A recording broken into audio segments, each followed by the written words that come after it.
Tidak ada dalam Islam syariat yang tidak membawa keberkahan. Itu harus paham. Tidak ada.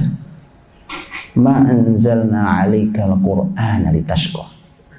Kami tidak pernah menurunkan Quran supaya kalian sengsara. Itu enggak ada. Itu Allah sudah sampaikan surat Thaha. Tidak ada. Quran buat menyengsarakan umat itu enggak mungkin. Quran buat menyengsarakan laki-laki enggak mungkin. Quran buat menyengsarakan perempuan enggak mungkin. Tidak mungkin. Karena itulah maka jangan memusuhi syariat. Saya pernah diberitahu oleh teman saya ini lulusan Sudan. Saya sendiri sampai sekarang belum membacanya.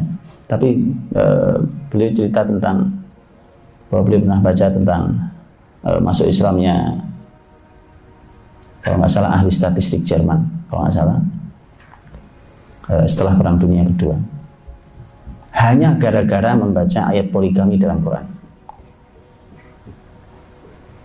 Kenapa? Karena itu solusi luar biasa yang tidak dijumpai bahkan dalam kitab suci dia. Karena dilarang itu. Dalam Islam ini solusi. Saya cuma ingin katakan gini, itu orang kafir dapat hidayah gara-gara ayat poligami. Jangan sampai gara-gara ayat poligami kita keluar dari hidayah. Jadi mohon bicaranya pakai ilmu gitu kan. Tidak hanya sebuah provokasi, tapi juga tidak hanya dengan emosi. Bicaranya tidak hanya ilmu. Tidak hanya ilmu. Nah, kemudian juga tadi bahwa Ummahatul Mukminin, istri Nabi Shallallahu Alaihi Wasallam, dan sekali lagi bahwa ini bukan aib, sama sekali bukan aib. Kalau itu aib, maka Rasul akan diserang oleh musuh-musuhnya yang selalu menunggu apa cacatnya Muhammad SAW. Bukan aib. Bahkan Nabi menikahi Aisyah yang usianya sangat muda. Nah, ini lagi-lagi juga jadi masalah nih, subhanallah. Ya kan? Dari dulu sampai hari ini Muslimin ditekan gara-gara Aisyah radhiyallahu anha sendiri yang mengatakan, saya itu dinikahi oleh Nabi akad yang umur 7 tahun dan serumah umur 9 tahun. Wah, itu habis buat ditendang sana tendang sini, jadi bola sana sini. Akhirnya kemudian menjadi masalah besar hari ini.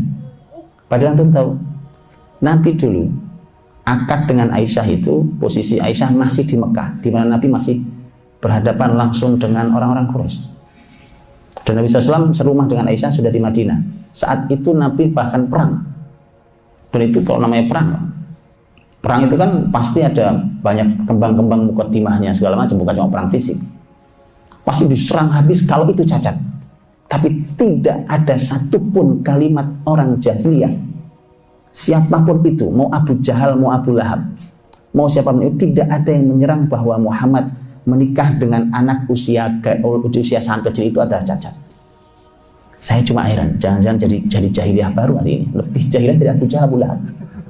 Itu maksud saya. Tidak pernah ada cacatnya. Supaya kita tahu. Itu. Jadi ini harus dialasi dulu. Baik. Saya bukan tipe orang yang memprovokasi, sekedar provokasi orang nikah lebih dari satu. Sebab saya nggak menarik. Provokasi tidak menarik. Tetapi saya juga sangat tidak tertarik dengan pembahasan yang membahas tanpa ilmu. Membahas tentang pernikahan Rasul yang mulia itu tanpa ilmu. Pembahasannya harus pembahasan yang ilmiah, pembahasan yang baik, dengan lisan baik, karena bicara tentang keluarga terbaik. Jadi bukan aib sama sekali. Akhirnya karena muslimin lelah ditekan, Pak. Lihat nih, saya tunjukkan bagaimana musuh Islam. Karena muslimin lelah ditekan dengan hari ini ya, dengan mulai para orientalis awalnya ini, menekan tentang nikah dengan anak gadis di bawah umur segala macam itu, terus muslimin mulai gerah, mulai nggak nyaman ditekan. Akhirnya muncul tulisan seakan ilmiah, lihat, seakan ilmiah bahwa ternyata Aisyah waktu nikah dengan Nabi umurnya tidak 9 tahun, umurnya sekitar 18 tahun. Wah, bahagianya kita bilang, tuh salah data kalian, bahwa Aisyah nikah ternyata bukan umur 7 dan 9, tetapi menikahnya umur 18 tahun. Oh, ini datanya nih, Anda tahu kan? Teman-teman tahu? Itu dari musuh Islam. Makanya tolong berilmu gitu loh. Saya sangat sayangkan ini juga dicantumkan oleh ahli ilmu di Indonesia, dimakan juga sama subhanallah. Padahal itu tulisan sudah ditulis jauh-jauh hari, pernah dimuat di Mesir. Tulisan itu pernah ditulis di Mesir oleh seorang anak muda liberal. Dicantumkan di koran dan kemudian sudah dibantah oleh ahli sirah dari Al-Azhar. Syekh Muhammad Imarah dibantah oleh beliau dengan dua panjang lebar, karena itu tulisan panjang lebar dengan data kitab, maka beliau bahas panjang lebar. Kesimpulannya saya kasih kesimpulan bahwa tulisan ini cuma satu di antara dua, kata beliau. Tulisan liberal ini salah satu di antara dua. Yang satu datanya salah, yang kedua dia berdusta dengan datanya. Itu isinya tulisan itu. Pertanyaannya, apa tujuannya? Kan kelihatannya bela kan? Membela bahwa Aisyah bukan 18 tahun. Apa tujuannya? Anda tahu? Lihat bagaimana musuh Islam menyembunyikan bisa racun di balik sesuatu yang kelihatan bela Islam. Makanya pakai ilmu, jangan pakai emosi. Membahas itu pakai ilmu. Wah, ini kelihatan menarik, jangan kelihatan. Cek betul datanya. Fas'alu ahla dzikri in kuntum la ta'lamun. Tanyakan pada yang ahli kalau memang kita tidak tahu. Gitu. Akhirnya kemudian sebentar, antum tahu datanya? Itu kenapa sampai ditulis begitu? Kan kelihatannya bela Islam. Antum tahu sebabnya? Lihat. Bahayanya luar biasa, bahayanya. Luar biasa. Bahwa yang Aisyah sendiri yang menyatakan bahwa beliau dinikahi Nabi umur 7, serumah usia 9. Dan itu ada dalam Sahih Bukhari. Itu ada dalam Sahih Bukhari. Para ulama sudah 15 abad meneliti Sahih Bukhari. Sampai hari ini kan? Dan ulama sepakat, bayangkan, mana ada buku yang sepakat tidak ada salahnya setelah Al-Quran Al-Karim.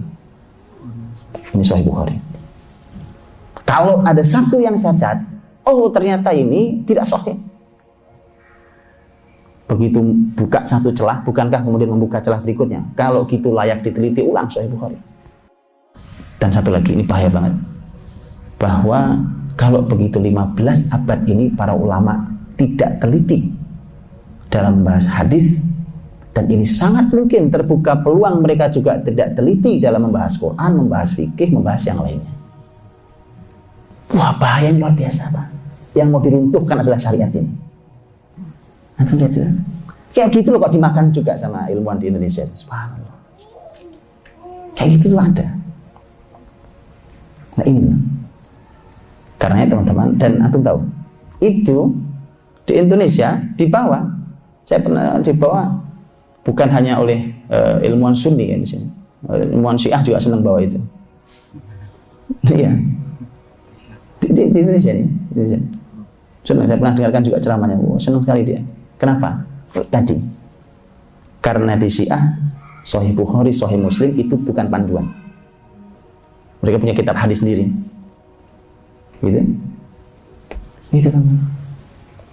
Jadi mohon hati-hati. Mohon berhati-hati membahas syariat.